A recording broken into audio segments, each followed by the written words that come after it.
여러분 22년 전이 됐네요. IMF 국제통화기금의 약자이자 국가가 부도 위기에 놓여 있자 우리나라는 IMF에 이제 구제 금융을 긴급하게 요청을 했죠.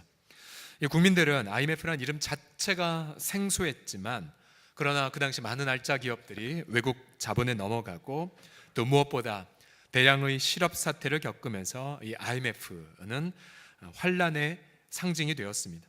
당시 모 은행 직원들이 퇴사하면서 눈물로 심경을 고백했던 것 아마 여러분도 기억하실 것입니다. 수많은 가장들이 자신의 생계 수단을 잃어버렸고 또 비정규직의 구조적 문제가 바로 이때로부터 촉발이 되었죠. 저는 그 당시 러시아에 있었었는데요. 2,000원의 환율이 되니까 매달 들어온 생활비가 절반이 돼서 오는데요. 저야 빌로 그 당시에 청년 홀로였으니까 버틸 수 있었지만 그 당시에 적지 않은 선교사님들이 생활고를 견디다 못해 눈물과 함께 철수를 했던 그러한 것도 목도했었습니다. 제가 왜 이야기를 꺼내드렸냐면요, 앞서 강원도의 대형 화재처럼 또 IMF처럼 내 개인이 아무리 홀로 잘 살려고 노력한다 하더라도 그러나 공동체적인 재앙과 환란에서는 비껴갈 수 없음을 하나의 사례로 말씀드린 것입니다. 오늘 본문에서 이 다니엘과 세 친구들을 보게 되면 그들은 지금 영문도 모른 채 지금 죽임을 당하기 직전에 놓여졌습니다. 당시 중동의 최강자 바벨론의 느부갓네살 왕이 국가의 장래를 고민하다가 꿈을 꾸었죠. 그 꿈은 무언가 메시지가 있는 계시 같았지만 막상 아침에 일어나 보니 꿈은 도저히 기억이 안 나는 것이었습니다. 그런 해석도 할 수가 없었죠. 그래서 이 답답한 왕은 바벨론의 모든 점술가들과 최고 지성인들을 소집했습니다. 자, 꿈의 내용부터 한번 말해봐라. 그러나 어떠한 사람도 왕의 꿈을 알 길이 없죠. 왕이여, 꿈을 얘기해 주시면 해석해 드리겠나이다 라고 말했지만 왕은 자꾸만 그들이 여러 가지 변명을 하는 것을 보고 그동안 이들이 자신을 속여왔다는 생각에 분노하기 시작했죠. 급기야 신하들이 10절에서 어떤 크고 권력 있는 왕이라도 이런 것으로 물은 자가 없습니다 라고 항의를 하자 왕은 분노했고 모든 바벨론의 지혜자들, 점술가들을 다 죽이라고 명령했습니다. 문제는 그 죽임의 명령 안에 받은 그 그룹 안에 이 다니엘과 세 친구들이, 아무 죄도 없는 다니엘과 세 친구들도 포함되어 이제 직결 처분을 받기에 이르렀다는 사실입니다. 이 당시 다니엘과 세 친구들은 기원전 605년경에 예루살렘에서 바벨론으로 포로로 끌려왔거든요. 나라는 망했고 자신들의 청년들의 미래는 짓밟혀져 버렸죠. 그래도 다니엘서 1장을 보면 나름 신앙의 순수성을 지키기 위해 힘쓰고 노력해서 또 주님의 도우심도 경험하기도 했었습니다. 그러나 그동안의 신앙생활의 노력과는 상관없이 이제 다른 이들과 함께 헛된 죽음을 맞이하기에 이르렀죠. 만약 우리 같았으면 얼마나 당황했겠고 또 얼마나 두려웠을까요? 또 얼마나 좌절감을 느꼈겠고 얼마나 억울했겠습니까? 우리도 동일한 처지에 놓일 때가 있지요. 예를 들어 남편의 갑작스러운 부도라든지 또 배우자의 그런 전혀 계획에도 없었던 생각지 못했던 질병이라든지 큰 재난, 또 테러, 미세먼지, 지구온난화, 인터넷 범죄 등등 내가 아무런 잘못도 하지 않았는데도 불구하고 우리는 공동체와 함께 재난을 겪을 때가 있습니다. 여러분, 이유도 알지 못하는 재앙의 때에 필요한 것은 무엇이겠습니까? 첫 번째로 본문은 이렇게 우리에게 교훈하죠. 절망하지 말고 하나님이 일하시는 기회를 만들라고 말하고 있습니다. 첫 번째 본문의 교훈 읽어보죠. 시작. 절망하지 말고 하나님이 일하시는 기회를 만들라. 처음에 다니엘은 자신이 왜 죽임을 당하는지 이유를 알 수 없었죠. 그래서 다니엘은 자신을 죽이러 온 근위대장 아리옥에게 지혜롭게 질문하여 그 연유를 알게 됩니다. 자, 자초지종을 듣고 보니 다니엘은 두 가지 어려움에 봉착해 있었습니다. 하나는 이제 곧 다른 이들과 함께 죽는다는 것이었고요. 또 하나는 죽지 않으려면 왕의 꿈의 내용과 해석도 알아야 한다는 사실입니다. 누군가의 꿈의 내용을 아는 것, 불가능하죠. 사람으로서는 불가능하기에 다니엘과 세 친구들이 이제 죽는 일밖에는 없었습니다. 조금 숨 쉴 수 있었는데, 그리고 이제 뭔가 하나님의 일하심을 기대할 수 있었는데 망하게 된 것입니다. 아무런 잘못도 자기는 하지 않았는데 다른 사람들 때문에 함께 죽게 돼버린 것이죠. 그런데 다니엘은 이 상황에서 어떻게 했습니까? 그는 절망하지 않았죠. 그는 담대히 왕 앞으로 나아갔습니다. 16절 같이 읽어보죠. 시작. 다니엘이 들어가서 왕께 구하기를 시간을 주시면 왕에게 그 해석을 알려드리리이다 하니라. 자, 다니엘은 당장 어떻게 해야 될지는 알지 못했지만, 그러나 하나님이 일하실 수 있는 시간은 확보하고 싶었습니다. 인간에게는 불가능하지만 하나님께는 무엇이든지 가능하기 때문이죠.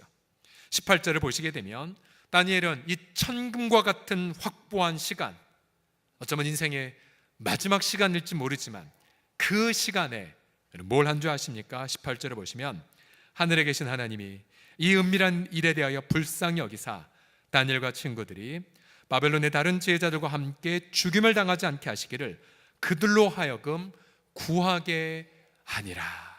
자, 다니엘과 세 친구들은 무엇을 하는 데에 생의 마지막 시간을 보냈습니까?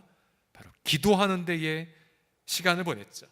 그들은 이 확보한 시간을 무슨 전략회의를 하기 위해 모이지 않았죠. 때로는 왜 포로로 끌려와서 이런 고생을 하는지 한탄하지도 않았습니다. 그들은 오직 남은 마지막 시간을 주님의 얼굴을 구하는 데에, 주님 살려주세요, 주님 긍휼히 여겨주세요 라는 기도하는 것에 시간을 사용했다는 거죠. 여러분 사랑하는 성도들이요, 인간에게는 불가능하다 할지라도 하나님께는 가능하기 때문에 만약 내가 벼랑 끝에 몰려서 더 이상 한 걸음도 나갈 수 없다 할지라도 우리가 할 수 있는 가장 최선의 지혜가 무엇이겠습니까? 바로 하나님, 이제 당신의 일하실 시간입니다. 당신이 긍휼히 여겨주시도록 하나님, 내가 당신의 일할 수 있는 시간을 확보해서 드리겠습니다 라고 말하면서 기도하는 거죠. 기도하는 것. 이 기도야말로 고난을 당한 자들이 선택할 수 있는 가장 탁월한 지혜가 되는 것입니다. 에스라를 보십시오. 그가 페르시아 제국에서 수천 명의 식솔들과 수백억 대의 보물을 가지고 고향 땅에 돌아가기로 할 때에 그가 했던 가장 첫 번째 행위는 무엇입니까? 바로 한 강가에서 사흘간의 금식 기도를 선포했죠. 그리고 금식 기간 동안 하나님, 우리 여정이 형통하게 해주세요. 또 매복에게서부터 저희를 지켜주세요. 안전하게 해주세요 라고 하나님이 일하실 수 있는 시간을 확보했죠. 사도 바울도 3년간 광야에서 성경을 들고 자신의 인생의 후반전을 맡기는 시간들을 가졌던 거죠. 주 예수 그리스도는 인류 구속에 결정적 사역을 하시기 전에 40일간 광야에서 하나님 말씀을 붙잡고 우리 주 앞에 머물러 있지 않으셨습니까? 그러면 여러분, 우리도 마찬가지이죠. 저와 여러분 얼마나 우리의 삶 속에서 하나님이 일하실 수 있는 기회를 확보하고 계십니까? 만약 하나님이 일하실 수 있는 기회를 확보하지 않았다면 내가 내 힘으로 뭔가를 해결하기 위하여 지금 분주하게 동분서주하고 있는 거죠. 하나님이 일하시는 것을 기대하지도 않은 채 염려와 좌절과 시간만 낭비하고 있을런지 모릅니다. 과연 여러분의 삶 속에서 얼마나 하나님이 일하실 수 있는 기도의 시간, 아니 하나님의 음성을 들을 수 있는 시간, 비록 내가 계획은 없어도, 내가 미래에 어떤 일은 알지 못해도 하나님 한 분만 일할 수 있는 시간과 룸을 확보하고 계십니까? 앞서 제가 IMF를 맞았던 때 러시아에 있었다고 말씀드렸죠. 제가 그 당시에 신학대학교 4학년에 올라가기 직전이었는데요, 3학년이 되었을 때에 많은 고민이 있었습니다. 내가 이대로 4학년에 올라갈 수 있을까? 그렇게 준비가 안 된 모습으로 부담을 가졌죠. 그래서 주 앞에 한동안 기도하고 나서 응답을 받고는 하나님, 제가 4학년에 올라갈 수는 있지만 그런 올라갈 수 있는 기회를 주님 앞에 드릴게요. 제가 1년을 휴학하고 제가 주 앞에 보내겠습니다. 그때만 하더라도 제가 뭔가 계획이 있었던 건 아니었어요. 그냥 주님이 일하실 수 있는 시간을 그냥 들여서 하나님을 바치고 싶었었습니다. 아무 계획은 없었지만 주 앞에 기도하고 예배하면서 앞에 전반기 6개월은 아르바이트를 했었습니다. 아르바이트. 그때 제가 했던 아르바이트가 아파트 소독을 했어요. 아파트 소독. 열심히 들통을 달고 다니면서 떡떡물 들이면 소독기사 왔습니다 라고 하면서 소독해드리고, 저는 그때부터 신방의 기초를 배우게 됐죠. 모든 아파트를 다 다녔어요. 분당, 일산, 반포 다 다녀봤었습니다. 그러면서 6개월이 다 지나게 됐자 청년부 담당 목사님이 그 당시 러시아 선교사님으로 가셨었는데요, 저한테 경철 형제 러시아 개척 선교를 하고자 하니 나와 함께 가자. 저는 러시아 말도 모르고 또 악기도 못 다루고 할 수 있는 게 없는데요. 아니, 함께 무릎 꿇을 수 있는 기도만 있으면 돼. 기도만 있으면 돼. 아, 그래요? 그건 자신 있죠. 그리고는 전혀 상상하지 못하게 러시아에 가게 되었죠. 그 러시아 6개월 기간 동안 저는 그곳에서 예배의 영성을 배우게 되었고요, 또한 그곳에서 복음의 능력이 무엇인지를 목도하게 되었고요, 또 많은 거짓된 사람들 속에서 고난당하는 주의 종들, 그럼에도 불구하고 하나님 앞에 얼굴을 구하며 나아가는 선교사님들의 모습, 제게 얼마나 큰 도움이 되었는지 모릅니다. 또 특별히 불신 가정에서 자랐기에 성경적 가정에 모델이 전혀 없던 제게 그 선교사님의 가정은 제게 성경적 가정, 예수님 오신 가정엔 평강이 있다는 것을 제가 모델로 품게 되었었습니다. 또한 예수 믿는 부부가 어떻게 부부싸움 하는지도 리얼하게 보았고, 또한 가정 예배 드리다가 애들이 말을 안 들어서 선교사님 매를 드는 장면도 눈으로 보았습니다. 그러니까 그런 다양한 것들을 보면서 그 6개월 기간은, 주님 앞에 드렸던 그 1년은 제 인생 진로를 결정하는 데 결정적 하나님의 응답이 되었던 거죠. 예수님은 사역 중에 아무리 바쁘셨어도 마가복음 1장 35절을 보시면요, 새벽 아직도 밝기 전에 예수께서 일어나 나가 한적한 곳으로 가서 거기서 뭐 하셨습니까? 기도하셨어요. 즉 전능자 하나님이 일하실 수 있는 그 룸을 확보해서 주님과 함께, 하나님과 함께 시간을 보냈던 거지요. 주님도 그렇게 기도의 시간을 보내셨다면 하며 죄성과 허물에 가득한 우리들은 얼마나 더 하나님 앞에 나아가면 되겠습니까? 여러분, 반드시 한 주간 동안 돌이켜 보시면서 주님 한 분만 일하실 수 있는 시간을 반드시 확보하셔야 돼요. 그 시간은 좌절하지 마시고 주님의 얼굴을 구하는 시간으로 구하셔야 돼요. 내가 세상의 권력자의 음성에 청종하는 것이 아니라 성경 말씀 붙잡고 주의 음성을 듣는 시간으로 여러분 시간을 보내셔야 됩니다. 그럼 그때 우리는 주님이 내 인생을 깊이 만지는 경험을 하시게 될 거예요. 여러분, 기도로 그런 시간들을 나가셔야 됩니다. 특별히 우리 연약 공동체인 이 교회가 정기적으로 우리가 특별 새벽 기도회를 우리가 다다음 주에 갖게 되죠. 여러분, 그렇게 되면요, 특별하게 언약적 차원에서 모인 교회 곳의 기도 모임에는 하나님의 비상한 응답들이 임하게 됩니다. 그래서 여러분, 새벽에 한 자리 모여 하나님의 얼굴을 구하는 시간을 선포를 들었다면 이번 한 주간 여러분 시간을 조정하셔야 돼요. 다음 주에 바쁠 것 미리 조정하시고 시차도 새벽 시간으로 조정을 하시고, 그래서 정말로 하나님의 얼굴을 구하는, 하나님 당신만이 일하실 수 있는 시간을 확보하여 드릴 때에, 주님의 얼굴을 구할 때에 주님의 놀라운 응답이 우리 가운데, 우리 가정과 일터 가운데에 임하게 될 줄을 믿습니다. 우리가 주 앞에 가까이 가고자 마음을 묻는 그 순간 우리 주님은 하늘문을 활짝 열어주시고 우리 가운데에 응답을 부어주실 줄을 믿으시기 바랍니다. 우리 옆사람 모시면서 이렇게 권면하겠습니다. 주님의 얼굴을 구하십시오라고 시작.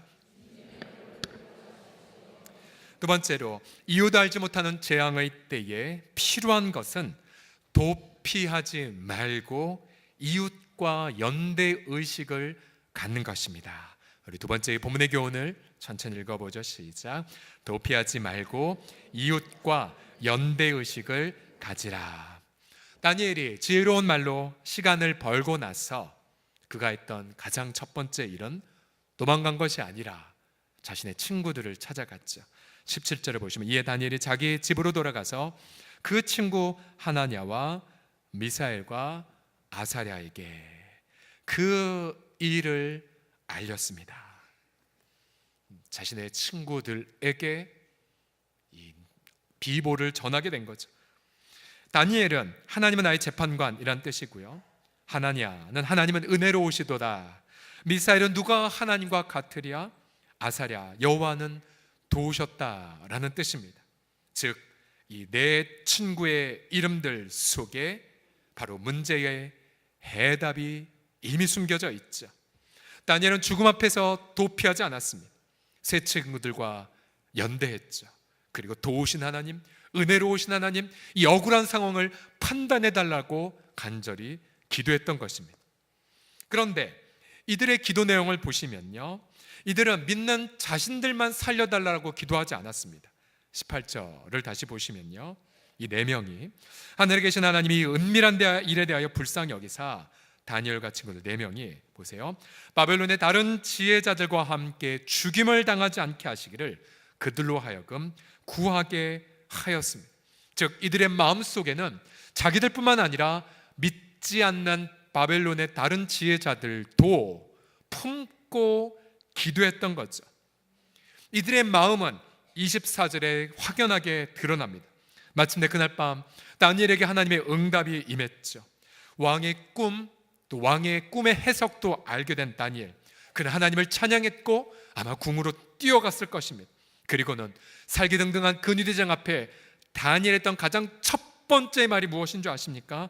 24절 앞부분에 보시면은 바벨론 지혜자들을 죽이지 말아주세요 였어요.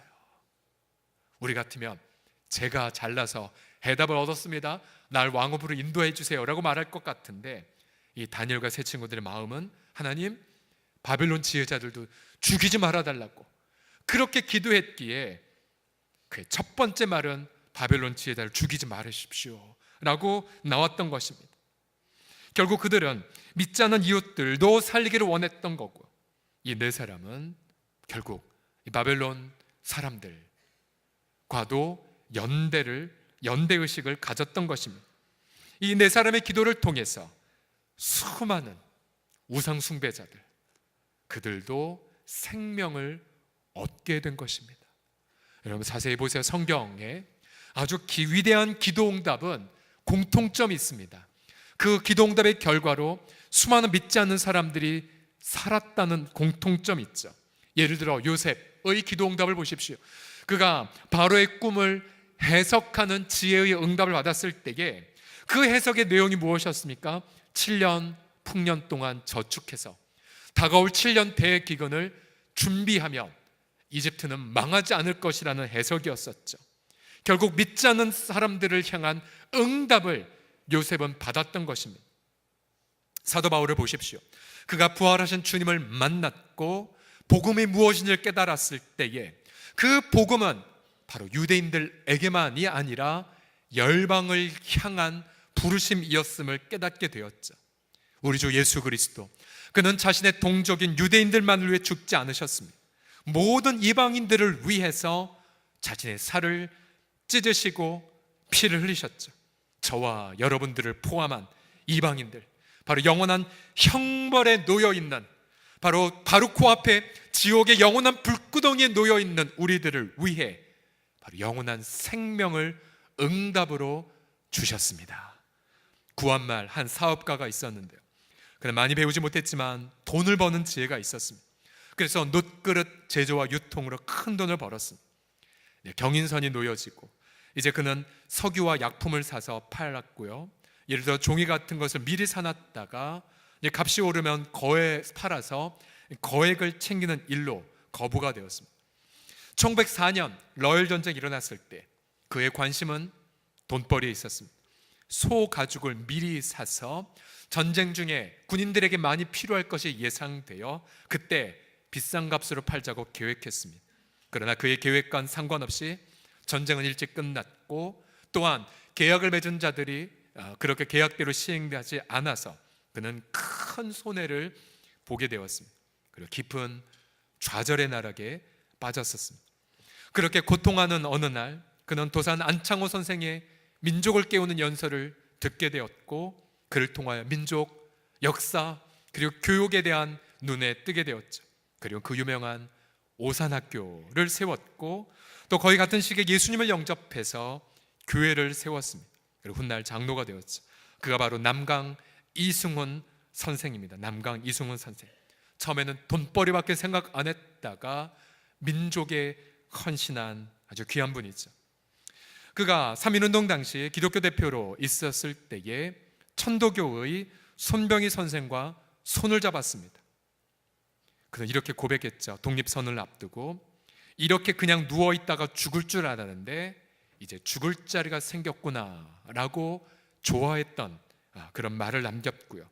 또한 3.1운동 독립선언서에 33명의 이름을 적을 때에 누구 먼저 이름을 적을까 설왕설래할 때에 유명한 에피소드인데요, 이승훈 선생이 벌떡 일어나서 뭘 그렇게 고민하나, 죽을 순서인데 손병희 너부터 이름 적어 라고 했던 에피소드도 전해집니다. 결국 숨통이 끊어져 버린 민족을 살리기 위해 아름다운 연대를 했던 기독교의 선배이시죠. 오늘 저희 설교 제목은 네 겹줄의 기도입니다. 네 겹줄의 기도. 얼마 전에 세 겹줄의 기도를 제가 설교했었죠. 세 겹줄이란 나와 너 그리고 예수님을 포함한 것인데요. 근데 기도의 네 겹줄은 무엇이냐면 나와 너 예수님을 더하여 고통하는 이웃까지 포함하라는 의도입니다. 고통하는 이웃까지. 물론 부분에서 4명이 함께 기도했지만 나와 너 예수님으로 끝나서는 안 되고 다니엘과 세 친구들이 바벨론의 지혜자들까지 품었던 것처럼 우리도 우리의 기도 안에 고통하는 이웃까지 품어야 한다는 거죠. 왜요? 예수 그리스도는 잃어버린 세상을 살리기 위해 헌신하셨죠. 교회도 세상을 살리기 위해 헌신해야 됩니다. 만약 교회가 고통하는 이웃을 외면한 채 자기들의 안위만을 위해 혹은 자신들의 이름만을 위해 산다면 바로 그 순간 교회는 타락을 경험하게 되죠. 얼마 전 교역자 사랑방 이후에 포방터 시장의 한 식당에 들어가서 밥을 먹었습니다. 그 사장님은 홍성교에서 왔다고 하니까 좋아하면서 아주 잘 섬겨주셨습니다. 근데 우리는 얼마 전에 있었던 한 방송에서 포방터 상인들의 눈물을 여러분 다 보지 않았습니까? 예를 들어 가게를 차렸지만 장성한 아들이 책임감 없이 사는 모습을 보고, 또 정신 차리지 못하는 아들의 모습을 보고 눈물 흘리는 홀어머님의 아픔을 보았죠. 또 우울증에 걸린 아내를 살리기 위하여 자신의 그런 사업 계획을 접은 채 시골로 내려간 남편의 한숨도 여러분 보았습니다.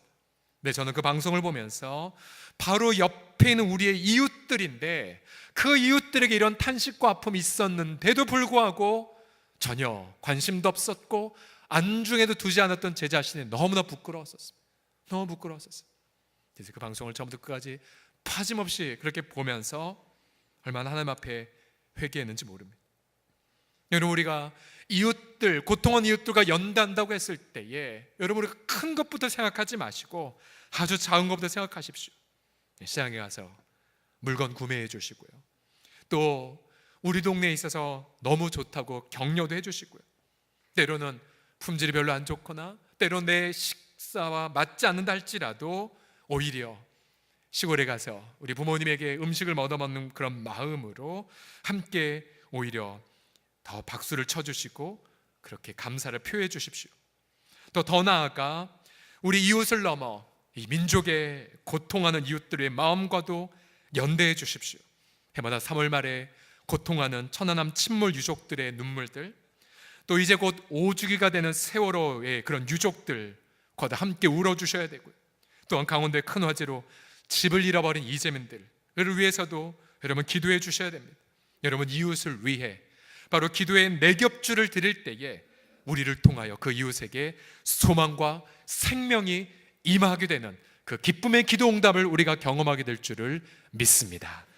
마지막으로 이웃 알지 못하는 재앙의 때에 필요한 것이 무엇이냐면 밤을 두려워 말고 응답의 아침을 기대하십시오. 마지막 교훈입니다. 같이 읽겠습니다. 시작. 밤을 두려워 말고 응답의 아침을 기대하라. 자, 네 사람이 간절히 기도할 때에 다니엘은 언제 기도 응답을 경험했겠습니까? 19절부터 보시면요, 이에 이 은밀한 것이 언제요?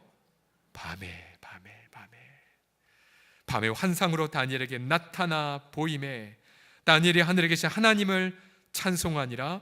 다니엘의 말하여 이르되 영원부터 영원까지 하나님의 이름을 찬송할 것은 지혜와 능력이 그에게 있음이로다. 그는 때와 계절을 바꾸시며 왕들을 폐하시고 왕들을 세우시며 지혜자에게 지혜를 주시고 총명한 자에게 지식을 주시는도다.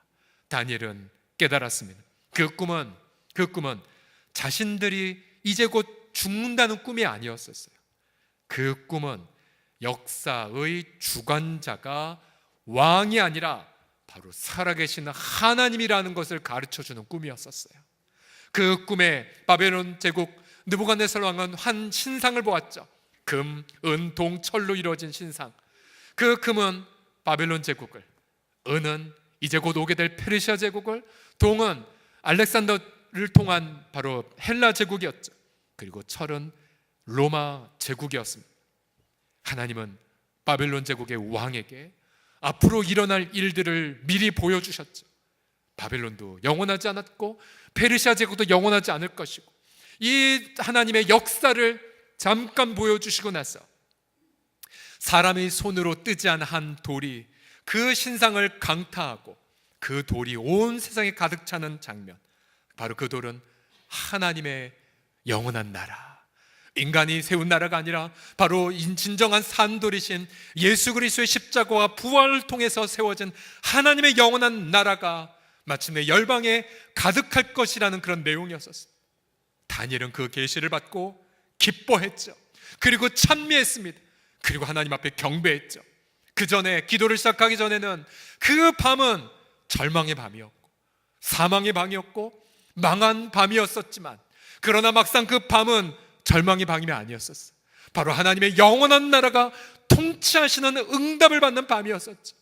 여러분 상상해 보세요. 내 친구가 이 계시를 함께 보고 나서 맞았던 그 아침, 부활의 아침이었죠.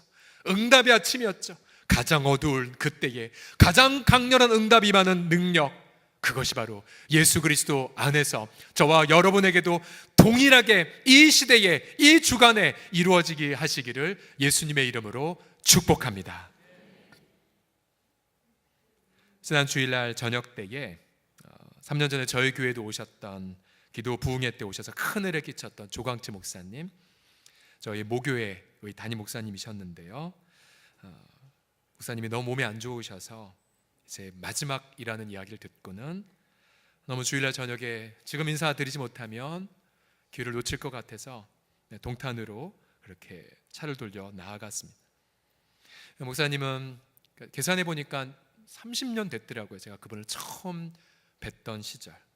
계산해 보니까 딱 지금 제 나이 때, 제가 고등학교 1학년 때부터 신앙생활을 했기 때문에 고등학교 1학년생 이렇게 만났던 거죠. 30년의 세월이 흘렀어요. 3년 전에 오셨을 때도 그 당시 암을 투병하고 계셨었거든요. 그럼에도 불구하고 계속 인도에 정말 생명을 걸고 선교를 하셨었고요. 사택에 들어가서, 그 방에 들어가서 목사님 경찰이 왔어요. 그러나 목사님은 앙상한 몸으로 힘없이 누워 계신 채 말씀을 이제 더 이상 못 하시거든요. 한쪽 눈만 희미하게 뜨신 채 손을 내밀어 주셨어요. 목사님 앞에 이 말씀 꼭 드리고 싶었었어요. 목사님의 기도, 또 목사님 메시지 땅에 하나도 떨어지지 않았습니다. 수많은 열매를 맺으셨어요. 그리고 그 열매 중에 하나가 저예요. 목사님 감사해요. 그렇게 고백하는데 왜 이렇게 하염없이 눈물이 쏟아내는지 몰랐어요. 한참 동안 눈물을 흘리고 나서 목사님 너무 고맙다고, 감사하다고. 그 옆에 이제 사모님이 함께 계셨었는데, 그분의 인생은 하늘의 미랄처럼 그렇게 자신의 인생이 하나님 앞에 바쳐진 분이었었죠.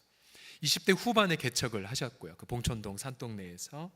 그리고 교회 개척하다가 2번 정도 이렇게 교회 건물에 헐리는 아픔도 겪으셨습니다. 복음의 놀라운 능력을 경험해서 놀라운 하나님의 그런 역사들이 있었죠. 수많은 많은 분들이 목사와 선교사로 그렇게 배출이 되었습니다.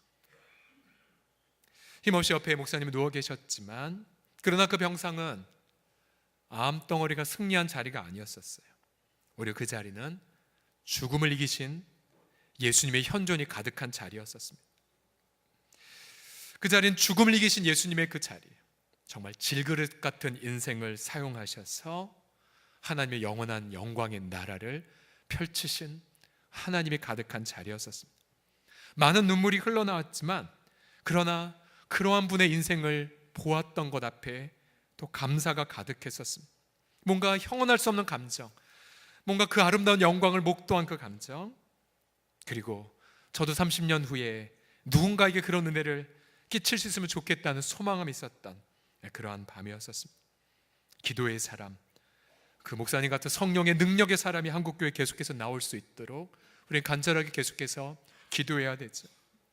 이 설교를 마무리하고 나서 어제 늦은 밤 목사님 막내 아들에게 아버님 좀 어떠시냐고 문자를 보냈었습니다. 문자가 왔어요. 반가운 문자였었습니다. 아버님이 그때 이후로 좀 기력을 회복하셔서 일어나셔서 앉으셔서 밥까지 먹게 되었다고, 그런 문자까지 받았었습니다. 우리 사랑하는 성도들이요, 오늘 이 다니엘과 세 친구들이 경험한 이 내겹줄의 기도, 평생 여러분의 심장 속에 각인하십시오. 여러분 부부관계가 병들어서 이혼 위기에 있어서도요, 이런 내겹줄의 기도를 통해 치유가 임해요. 우리 성도들의 그런 간증이 있어요. 또한 자녀들이 우상 앞에 매였어도 내겹줄의 기도를 통해 회복의 역사를 체험한 간증을 제가 불과 며칠 전에 들었습니다. 일터의 미래가 하나도 보이지 않았어요. 그리고 사람들에게 사기받아서 소망이 없을 때에도, 그러나 함께 간절한 내겹줄의 기도를 통해 우연한 기회에 새로운 사업의 아이템을 만나게 되었고, 이제 그걸 통해서 아름답게 지금 열매를 맺는 한 가정 또 며칠 전에 함께 들었었습니다. 여러분, 일터의 미래가 보이지 않아도 다니엘의 케이스를 기억하십시오. 가장 어두운 그 밤은 오히려 가장 강렬한 부활의 응답이 있다면 하는 것을, 그리고 나 홀로 살 것이 아니라 고통한 이웃들을 품고 기도하며 나아갈 것을, 도망가지 마시고요, 절망하지 마시고 오늘 이 자리에 주의 영광을 구하는 시간을 확보하셔서 여러분의 가정과 일터, 또 우리 지역사회, 민족사회 앞에 또 다른 부활의 위대한 응답이 가득히 넘쳐나기를 우리 주 예수 그리스도의 이름으로 축복합니다. 기도합시다.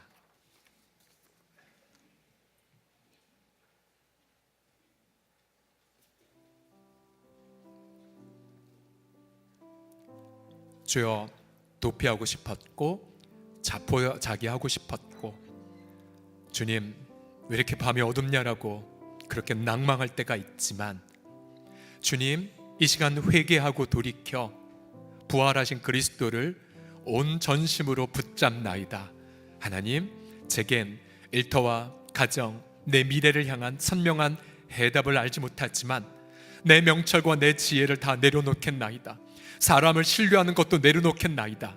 죽음을 이기고 부활하신 그리스도, 주님이 홀로 일하시도록 우리 마음을 드리겠사오니, 주님 한 분만 구하기 위한 시간, 또 주님의 음성만을 들을 수 있는 그러한 장소를 선택하여 주여, 주님만이 아버지 나의 전부가 되시옵나니, 우리 하나님 가장 어두운 그때에 위대한 하나님의 그 영광의 응답을 경험하는 우리 모두가 되게 하여 주시옵소서.